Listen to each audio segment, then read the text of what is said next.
माँ बच्चा पैदा हो गया। आओ आओ अंदर आओ, जल्दी आओ। क्या हुआ है? लड़की हुई है। जनरल वार्ड खाली नहीं है। स्पेशल वार्ड कोई जरूरत नहीं है स्पेशल या जनरल वार्ड में रखने की। तू समझता नहीं है क्या? स्पेशल वार्ड दूं? जनरल वार्ड खाली नहीं किसी है। भी कोने में। अरे रे कैसा इंसान है। जब भाग बेवकूफ।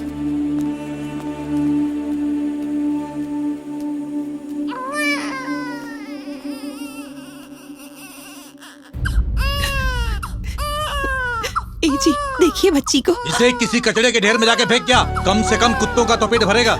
आप ऐसे क्यों बोल रहे हैं जी? तूने 5वीं लड़की को जन्म दिया है, कम से कम एक लड़का तो दे सकती थी ना। मेरा वंश तो आगे बढ़ता। टूटी किस्मत है तेरी, हर बार लड़की पैदा करती है और बोलती है देखो इसे। मेरा दुखड़ा मैं किसको जाकर सुनाऊं?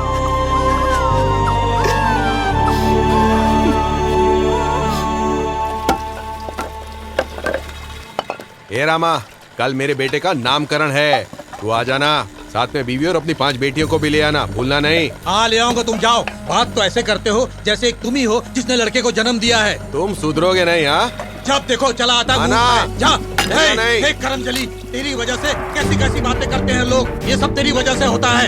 एक लड़का नहीं दे सकती तू। इस गांव में सबके पास एक बेटा है, आखिर मैंने कौन सा पाप किया? आज मैं इस टाइम को जंगलों का सबक सिखा के लाऊंगा। आज छोड़ूंगा नहीं, जान से मार दूंगा इसको। एक बेटा नहीं दे सकती, आज तू मरेगी, आज तू बचेगी नहीं। आज छोड़ूंगा नहीं, मारो आज जान से मार दूंगा। और जब देखो लड़की पैदा कर देती है, एक लड़का नहीं दे सकती। 5 लड़कियों को जन्म देने की वजह से उसका पति हर रोज उनकी मां पर कहर बरसाया करता था।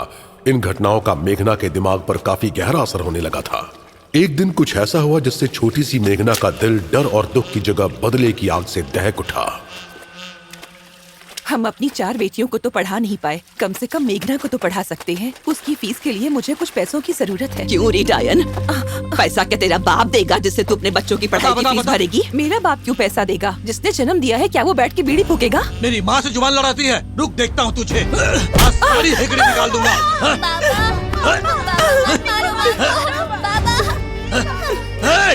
बच्चियों पर हाथ क्यों उठाते हो? उनकी क्या गलती है? ये सब तेरी गलती है, उनकी नहीं। 5 लड़कियों को जन्म दिया है तूने। अगर पता होता कि तेरे पेट में लड़की है तो लात मार के मार देता उसे। तुम हमेशा लड़कियों के सामने गाली देते हो। बच्चे ऐसे ही नहीं हो जाते, समझे? फिर मर्द हो तो लड़का क्यों नहीं पैदा करते? बोलने लगी है, आज तो मैं तुझे जान से मार दूंगा। हाय क्या हो गया?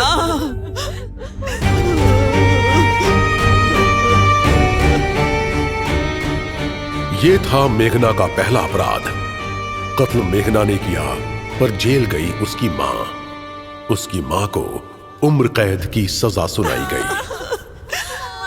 मेरे बच्चे, मत रो मेरी बेटियों।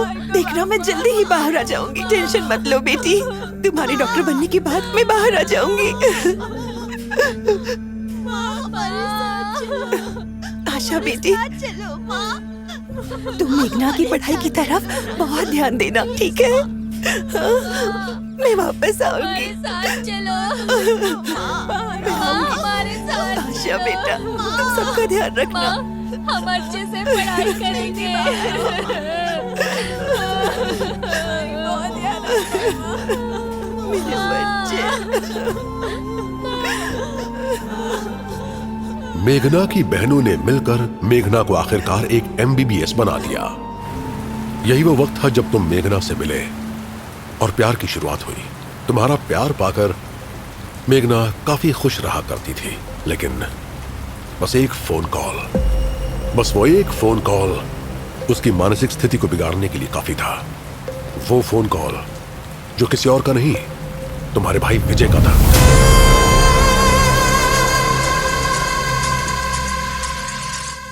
हाय। हेलो मेघना, मुझे तुम्हारी एक हेल्प चाहिए थी। बोलिए ना विजय भैया। मेरी वाइफ प्रेग्नेंट है। मैं हमारे बच्चे का जेंडर चेक करवाना चाहता हूँ। ऐसा क्यों?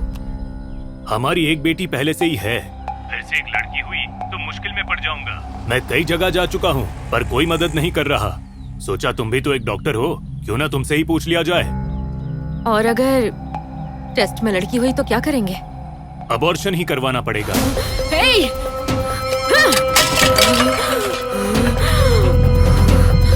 अबॉर्शन। मेघना जो लगभग सब भूल चुकी थी, इस बात ने उसकी हालत बिगाड़ दी। मेघना के लाख मना करने के बावजूद तुम्हारा भाई रुका नहीं। मैं तो ऐसा हरगिज नहीं करूंगी, और सुन लीजिए, मैं आपको भी ये नहीं करने दूंगी। वो बार बार फोन करके उसे डिस्टर्ब करने लगा। हेलो मेघना, खबरदार जो फिर से मुझे कॉल किया तो। प्लीज पहले मेरी बात तो सुन लो। ये काम मैं कभी नहीं करूंगी, और फोर्स किया तो मैं पुलिस पे कंप्लेन करूंगी। फिर एक दिन तुम्हारे भाई को पता चला कि रत्नागिरी के सृष्टि हॉस्पिटल में ये टेस्ट किया जाता है। टेस्ट में पता चला कि लड़की है। तब तुम्हारी भाभी ने मेघना को ये सब बताया और उससे अपनी बच्ची को बचाने के लिए मदद मांगी। तुम्हारे आगे हाथ जोड़ती हूँ, प्लीज। आपका पति मेरी एक भी बात नहीं सुनता है। फैसला आपको करना है। आपको पति चाहिए या अपनी बच्ची? मुझे सिर्फ मेरी बच्ची चाहिए।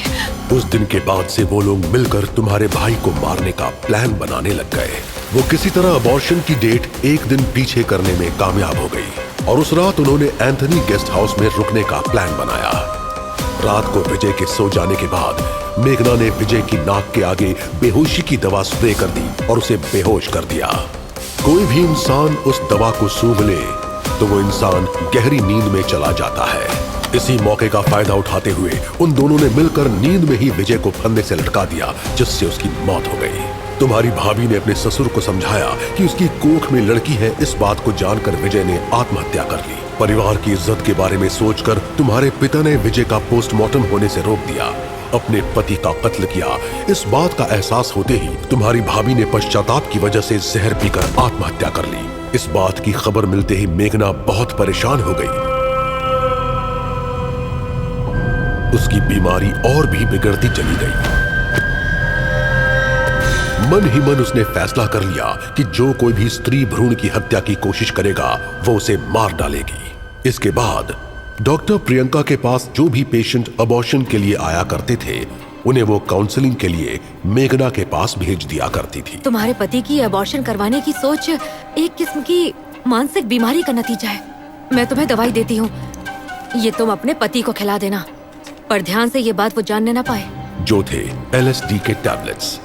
एक आम इंसान अगर उसका सेवन करता है तो वो डिप्रेशन में चला जाता है। एंजाइटी, पैरानोया ये सब होता है। पता नहीं सर, लेकिन मुझे अभी भी बहुत डर लग रहा है। और अगर वो पैनिक करने लगेंगे तो उनकी मौत जल्दी हो जाएगी। किसी को पैनिक में लाने के लिए मेघना सब कुछ अकेले नहीं कर सकती थी। इस काम में उसका साथ दिया करते थे गोपाल और नीलम। ये नीलम और कोई नहीं बल्कि मेघना की बड़ी बहन थी। जो भी अबॉर्शन करवाना चाहते हैं वो एक खूनी है, ऐसा कहकर मेघना ने गोपाल और नीलम के दिमाग को अपने कंट्रोल में ले लिया था। मेघना को अब बस अपना प्लान एग्जीक्यूट करने की देर थी। उसके बाद वो उन पतियों को कॉल करके बुलाने लगी जिन्हें अपनी पत्नियों का अबॉर्शन करवाना होता था। हेलो, रत्नागिरी में एक हॉस्पिटल है जहां आप जा सकते हैं, वहां आपका काम हो जाएगा। जो भी उसकी बात मानकर वहां चला जाता वो मंजूनाथ के जरिए उन्हें गेस्ट हाउस में रहने के लिए भेज दिया करती थी। मंजूनाथ ने भेजा है? अच्छा, मंजूनाथ ने भेजा है। और फिर रात गहरी होते ही नीलम भूत बनकर उन्हें डराया करती। मार दूंगी, मैं तुझे मार दूंगी। फिर भूत के डर से सब के सब वहां से रातों रात भागकर अपने अपने घरों को लौट जाते। पतियों को उस भूत को देखने के बाद से पैनिक अटैक आना शुरू हो जाता था। ज्यादातर पैनिक अटैक आने वालों के लिए 1 मिनट भी अकेले रहने में बहुत मुश्किल होती थी। मैं तुम्हें मार डालूंगी, मैं तुम्हें मार डालूंगी। इस वजह से ज्यादातर लोग भूत के डर से होश खोकर सुसाइड कर लेते थे। कुछ लोग घर छोड़कर भाग जाते, जिनके परिवार वाले उनके नाम से मिसिंग रिपोर्ट दाखिल करवाते। ये सब सच है पृथ्वी।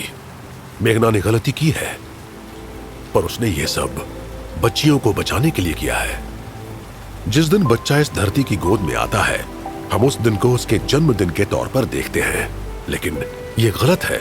एक भ्रूण जिस दिन अपनी मां की कोख में सांसें लेने लगता है उसी दिन उसका जन्म हो जाता है। जो भी उस भ्रूण की हत्या करना चाहता है असल में वो मानसिक रूप से बीमार होता है। अब फैसला तुम्हारे हाथ में है।